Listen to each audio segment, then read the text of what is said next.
How's it going, pro wrestling fans? Tom here from CollectAWrestlePalooza. Today I'm taking a break from collecting and I'm going to review SummerSlam 2023. These are the top 5 thoughts I had while watching that pay-per-view. CollectAWrestlePalooza. CollectAWrestlePalooza. So I'm an old school guy. People know that from watching my channel. I tend to collect 1980s and 1990s pop culture nostalgia with a focus on pro wrestling. But it's important for me every once in a while to sample the modern product just to see what's going on, to see what the differences are, what the similarities, see who the top stars are now, what the WWE is doing, and pro wrestling in general. So that's the reason I'm posting this today. I did watch SummerSlam 2023 last night on my Peacock subscription and had 5 thoughts that were pretty glaring while watching that pay-per-view. The first one was title reign lengths. They made a point of pointing out that Gunther and Roman Reigns had very long title reigns. Now, why are they doing that? My feeling is that WWE is really looking to push top talent again. And I call that the Hulk Hogan effect. Back in the 1980s, Hulk Hogan was the WWF champion, and any time that he wrestled, and even more importantly, if he ever lost the belt, that was a huge event. During the 1990s and the 2000s, even in the 2010s, there were a lot of title changes. That was just the style of pro wrestling and world wrestling entertainment at that time, that the World Wrestling Heavyweight Championship didn't mean that much. They had many iterations of the belt. You never knew who the champion was, and you never had one definitive top star. And they're looking to do that now with Roman Reigns and Gunther. But even more importantly than who they're doing it with, it's that they're doing it. They're rebranding the WWE into something else, something that has definitive top talent as opposed to a collection of superstars that could win at any time. And this is important, particularly with the pay-per-view model. Note that WWE has been on a subscription-based service for a while now, and the pay-per-views, each and of themselves, don't have as much meaning because you can go in and watch them just with this monthly subscription fee. So maybe they're setting the stage to go back to a higher-priced pay-per-view model, such that when a star like Roman Reigns or Gunther wrestles, it's really a much bigger event, something that people will want to shell out extra money for to see that potential title change. I think that's the biggest reason that they're doing it, but more than anything too, it's a sign of the strength of the company that they don't need to draw fans by having multiple title changes. That's something that you could say as a weak company would have to rely on, would be to have title changes and new champions every week just to draw some storylines and some narrative. They feel strong enough in their product that they can take a step back and take time to support these top stars. And I think that that's ultimately a really good thing. It's really wise, and it's one of the best parts of the current product is that they're going back to this long title reign model. Now, the other thing to mention that is worth mentioning about particularly SummerSlam 2023 is when Gunther and Roman Reigns were wrestling, they did mention the old stars. Particularly when Gunther was wrestling, they mentioned Honky Tonk Man, and they said that his title reign was the only one that Gunther had to beat. When Roman Reigns was wrestling, they said that he's been the champion for 1,070 days, and only 3 men have held the belt longer. That's looking back into the past, something that the modern sport doesn't do much. Occasionally they show vignettes of the old product they had before the Battle Royal. They showed Macho Man in a couple of Battle Royals. Occasionally they'll reference those old school stars, but generally they do not.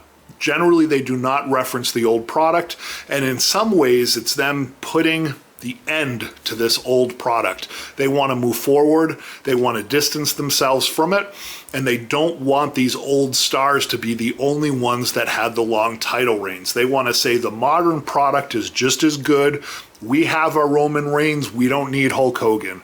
We have our Gunther, we don't need Honky Tonk Man. That was the glaring narrative at SummerSlam to me. That was the most important part about it, was advertising the long title reigns. Point number 2, no surprise returns, unless you call Omos in the Royal Rumble being a surprise return, which I don't. The one everyone was talking about, the one I was excited about, was Bray Wyatt coming back, right? Either as The Fiend or as himself. He has a mystery illness right now. We don't know why he hasn't been wrestling. He hasn't been on the screen in a long, long time. And there were some media outlets that said that Bray Wyatt's going to come back and he's going to attack a superstar in one of the 4 main events. That obviously did not happen. At the beginning of the Roman Reigns and Jey Uso match, I did notice that the commentator said, quote unquote, this will come full circle. And they were talking about Jey Uso versus Roman Reigns and one of their earlier bouts years ago. Now, of course, Bray Wyatt fans know that the full circle is a Bray Wyatt staple, but they were not talking about Bray Wyatt, they were talking about something else. And if you think about it, having a superstar come back during one of the main events is kind of short-sighted, because the reason someone would return is to generate pop. And these main events had so much pop in them already that they really didn't need a return, particularly Cody Rhodes versus Brock Lesnar, which is the match that everyone thought Bray Wyatt might come back. There was so much pop and energy and storyline and narrative already baked into that match. When Cody Rhodes was outside of the ring and Bray Wyatt was screaming, save yourself, save yourself, there's really emotional moments and this real narrative and tension that was being built by the superstars in the ring. To be honest, having Bray Wyatt come in afterwards would have been a distraction. I think that a return like Bray Wyatt is better to happen during an interview segment, during some other specialty event, not during a big battle, not during one of the main events. Point number 3, overall production. One thing I did notice about the modern product is they have these odd camera zooms during Impact. Even during the slow motions, you see the superstar doing their, 5-point frog splash, slow motion, boom. They wouldn't show the impact in real time, and when they showed it, they would do a camera zoom so you couldn't see it. It was kind of cartoonish, and I actually didn't like it. I don't know if that's something that has been there all along in the modern product, and I just haven't noticed it until I watched SummerSlam, but to me it was distracting. If you do know about that, leave a comment. Let me know how long WWE has been doing that. Second thing on production is just the overall length. Notice the pay-per-views WWE is putting out now, 4+ hours. That can work in the subscription model where there's unlimited replays. Fans that are watching it, they might sit for the whole 4 hours or they might pause it. So if you have unlimited replay, you can of course go back, pick up where you left off. And the reason that they're doing that is because it allows for longer matches. WWE is relying on near falls as a way to tell story, tell a narrative, provide tension. They're having superstars kick out of finishing moves, which I think is good. I think ultimately that's really nice that the finishing move isn't necessarily the end of the match. It builds tension. It's a way to make these longer matches, but then they have these huge 4-hour run times. It'll be interesting to see if they do go to a different pay-per-view model, as I mentioned before, if it's more of a 2.5 hour length, how that's going to affect the storytelling and affect the overall production of the sport. Next, the shining stars at SummerSlam. To me, there were 2, Cody Rhodes and Logan Paul. Cody Rhodes, his match with Brock Lesnar was great. He won. It was emotional. I felt that the story that they told with Brock Lesnar pushing Cody Rhodes out of the ring over and over was compelling. It was emotional. Brock Lesnar looked great. He was the beast. He had his huge arms. He had his big pecs. He did his whole thing.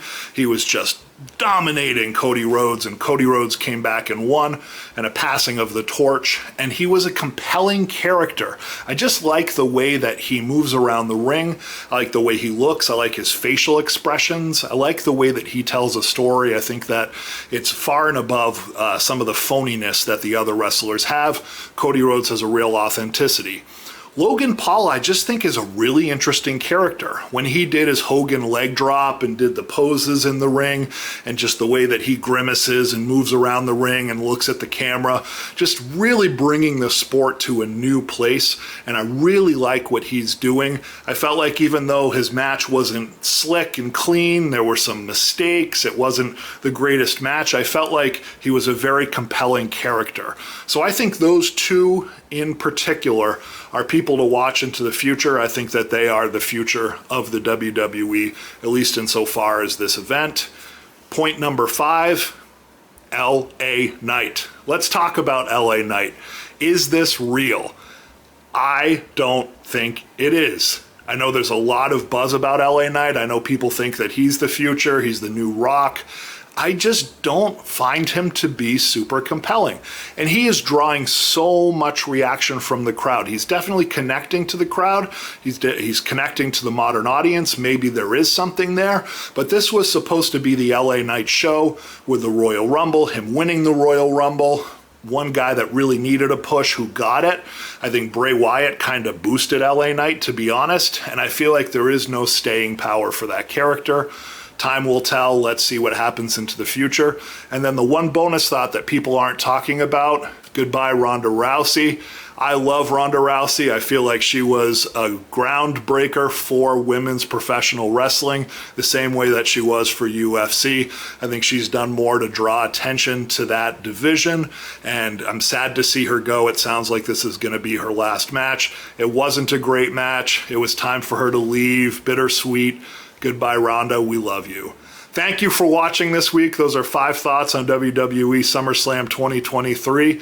Keep watching the channel. Keep supporting the hobby. Peace.